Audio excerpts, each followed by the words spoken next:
Bismillahirrahmanirrahim. Assalamualaikum warahmatullahi wabarakatuh. Semoga kesehatan, keselamatan, dan keberkahan selalu menyertai kita semuanya.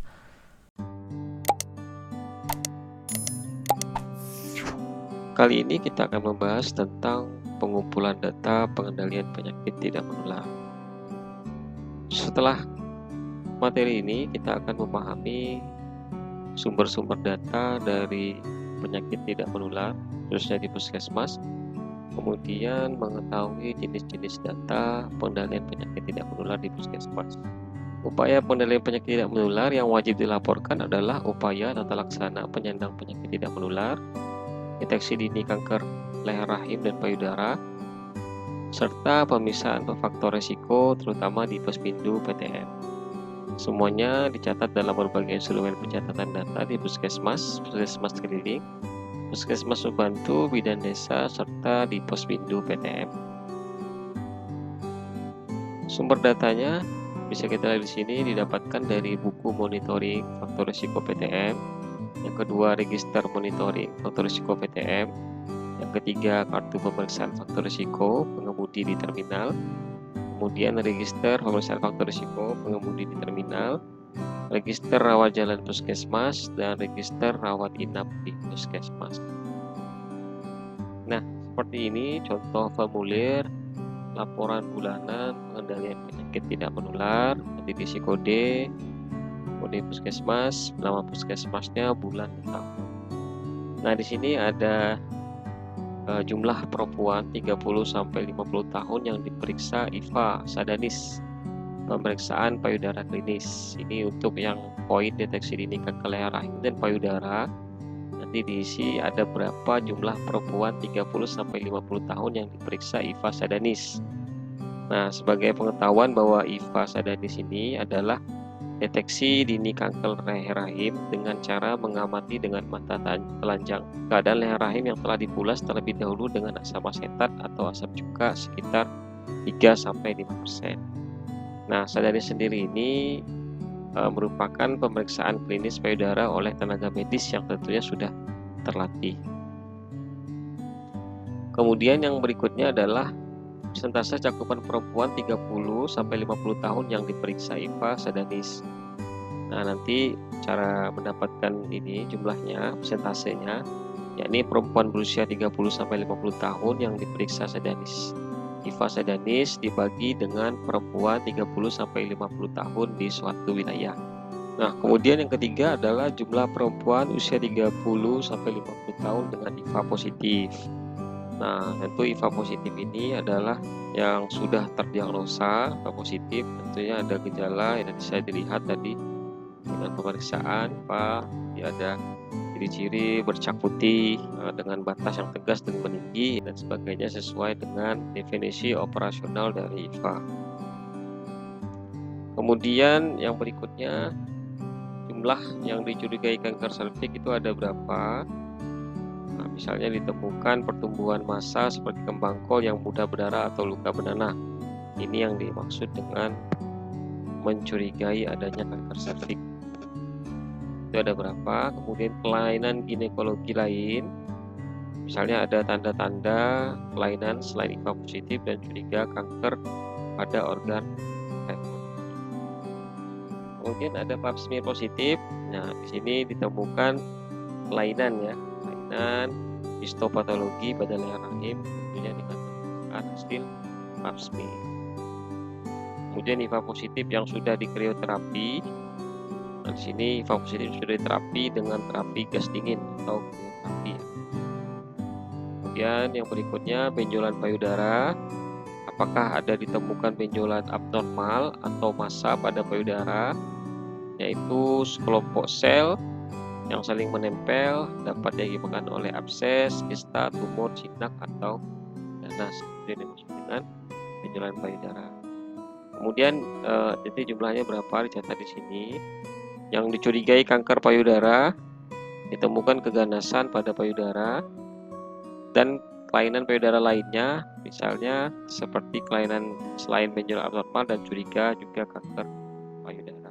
Nah, kemudian untuk pemeriksaan faktor risiko PTM, yakni jumlah penduduk berusia 15-59 tahun yang melakukan pemeriksaan di Posbindu PTM. Nah, Posbindu PTM ini adalah suatu peran masyarakat dalam melakukan kegiatan deteksi dini dan pemantauan faktor risiko PTM yang dilaksanakan secara terpadu, rutin, dan periodik biasanya. Ya, biasanya secara periodik. Nah, nanti akan dilihat ya berapa persentasenya, jumlahnya ya. Orang usia yang 15 sampai 59 tahun yang mendapatkan screening kesehatan sesuai standar. Bukan pemeriksaan Posbindu ya. Kemudian yang kedua adalah jumlah penduduk berusia lebih dari 15 tahun yang melakukan pemeriksaan Posbindu PTM dengan masalah kesehatan. Yang masalah merokok itu ada berapa? Ya, tentunya yang merokok ini adalah orang yang statusnya sebagai perokok aktif ya dalam 1 bulan kegiatan. Ini biasanya tercatat dalam kartu Posbindu PTM. Kemudian yang kurang konsumsi buah dan sayur ada berapa orang? Nah, jumlah orang yang diperiksa dengan kebiasaan kurang konsumsi buah dan sayur ini dalam 1 bulan kegiatan ya. Ini juga biasa ada tercatat dalam kartu Posbindu PTM. Kurang konsumsi buah dan sayur ini yakni kurang 5 porsi sehari. Misalnya 1 porsi sayur adalah 1 mangkok kecil itu 100 gram dan buah adalah 70 gram. Kemudian mengkonsumsi alkohol adalah jumlah orang yang diperiksa dengan kebiasaan mengkonsumsi minuman beralkohol dalam 1 bulan kegiatan. Konsumsi minuman alkohol ini dalam 1 bulan terakhir itu minimal 1 sloki. Kemudian obesitas, yakni jumlah orang yang diperiksa dengan IMT lebih dari 25 kg per meter persegi, tercatat dalam kartu Posbindu PTM. Kemudian ada obesitas sentral. Obesitas sentral ini jumlah orang yang diperiksa dan ditemukan memiliki lingkar perut pria itu kurang lebih atau sama dengan 90 cm dan wanita itu lebih sama dengan 80 cm. Kemudian yang menderita tekanan darah tinggi ini biasanya jumlah orang yang diperiksa dan diperoleh pupuk tekanan darah saat pemeriksaan itu lebih atau sama dengan 140/90 mm Hg.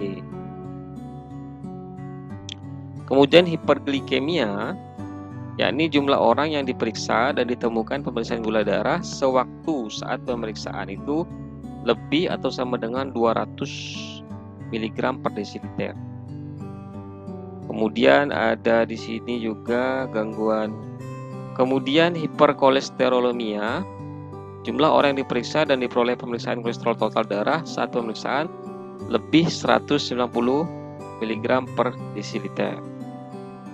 Gangguan penglihatan, yakni adalah jumlah orang yang diperiksa dan diperoleh adanya gangguan penglihatan dalam 1 bulan kegiatan. Kemudian ada gangguan pendengaran, jumlah orang yang diperiksa dan diperoleh adanya gangguan pendengaran dalam 1 bulan kegiatan. Kemudian juga ada gangguan emosi mental, jumlah orang yang diperiksa dengan SQR. SQR itu Self-Reporting Questionnaire. Nah, kemudian ini akan memperoleh adanya gangguan emosi mental dalam 1 bulan kegiatan. Nah, yang ketiga, gangguan PTM dengan penyakit penyerta lain, diabetes mellitus dengan TB. Jumlah orang yang diperiksa dan ditemukan terdiagnosis diabetes mellitus dan juga terdiagnosis TB dalam 1 bulan kegiatan. Yang berikutnya diabetes mellitus gestasional, ini maksudnya jumlah orang yang diperiksa dan terdiagnosis diabetes mellitus dan dalam keadaan mengandung atau hamil dalam 1 bulan kegiatan. Kemudian jumlah penduduk mengikuti konseling kesehatan, ini sudah jelas, mengikuti konseling diet ya. Biasanya jumlah orang yang mengikuti penyuluhan atau konseling diet di Posbindu PTM ya khususnya. Kemudian atau juga di pelayanan lain puskesmas juga ya dalam 1 bulan kegiatan. Kemudian mengikuti konseling berhenti merokok, jumlah orang yang mendapatkan pelayanan konseling upaya berhenti merokok dalam 1 bulan kegiatan, dan juga mengikuti konseling IFA Sadanis, jumlah orang khususnya sini perempuan ya yang mengikuti penyuluhan dan konseling IFA Sadanis di Pospindu PTM atau di pelayanan lain di Puskesmas dalam 1 bulan kegiatan. Nah, jadi itu adalah data-data yang harus dikumpulkan untuk laporan bulanan pengendalian penyakit tidak menular. Nah, data-data ini tentunya didapatkan dari sumber-sumber data ini ya, buku monitoring, register monitoring, kartu pemeriksaan, register pemeriksaan faktor risiko, register rawat jalan puskesmas, register rawat inap puskesmas. Ya, ini sumber-sumber datanya, sehingga nanti kita bisa mengisi jumlah di sini untuk dilaporkan. Nah, ini manajemen data di sini, data EPID ini harus baik, terutama di puskesmas, sehingga nanti akan mendapatkan suatu data yang valid dan sesuai dengan keadaan yang sebenarnya. Baik, terima kasih. Itu saja yang dapat saya sampaikan untuk hari ini. Mudah-mudahan bermanfaat. Sampai jumpa lagi di pertemuan berikutnya. Bila bisa bilhaq fastabiqul khairat. Wassalamualaikum warahmatullahi wabarakatuh.